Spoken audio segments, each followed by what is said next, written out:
Hey all, and welcome to our video tutorials on FlexBlock. My name is Polina. In this video, we will go over the options that you'll find outside of the FlexBlock, be that inside your Flex theme or inside the FlexBlock plugin that you use within your WordPress with our classic themes.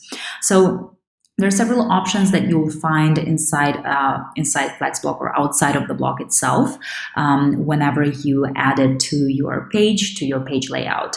You can see that I have the standard screenshot here. And we'll talk about how to achieve the screenshot that displays actually what's inside for you in later videos. So whenever I click on the block itself, I'll have more options expand, and we have our builder itself, so we can open the builder to start editing. We have margins options for desktop and mobile. Here it's important to know that the FlexBlock itself has no margins on top or bottom. So it showcases exactly what you have added in the builder itself, but you have the control to add more space at the top if you need to, depending on what you have before the block itself, or at the bottom, depending what you have following the block. So one thing for here to know is that the margins that will be added will have the color not of your FlexBlock, but of the general background color of your site, which is set through the Style Color Schemes tab. So you have the option to do that. Or you can also cut from the FlexBlocks section, top section or bottom section. So you have the control to do either. Just remember that as you start, you have 0 additional space added. And the same goes for mobile.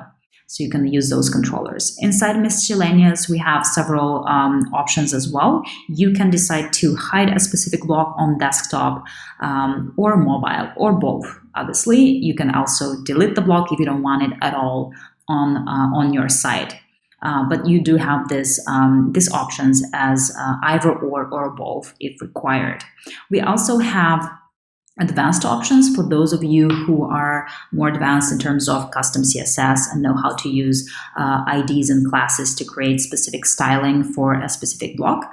However, for those of you who want to create like an anchoring to a specific section, you can use the block ID field. So for example, if I add kind words here to this section and then I just use the link as such, you will notice that it will go ahead and basically scroll me or open right away that block. So this is something that you can use in case you want to send people to a specific section, for example, FAQ or packages, and that's located on a longer page, but you want people to go straight to that specific page for you.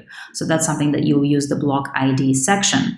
Another thing, I'll just open my homepage here as well. One thing that you'll find as well is import and export options, and this is used in order to duplicate the content or to basically export the content and the options and the layout that you have within a blog that you have created, for example, for yourself, or made changes to an existing blog. So you can export that, and then you can import that to a new blog. So I'll just go ahead and import that to my new blog that I have here. So I'll just go to my downloads, and you'll see that the JSON will also have the name of the blog right away. So I'll just go ahead and import that.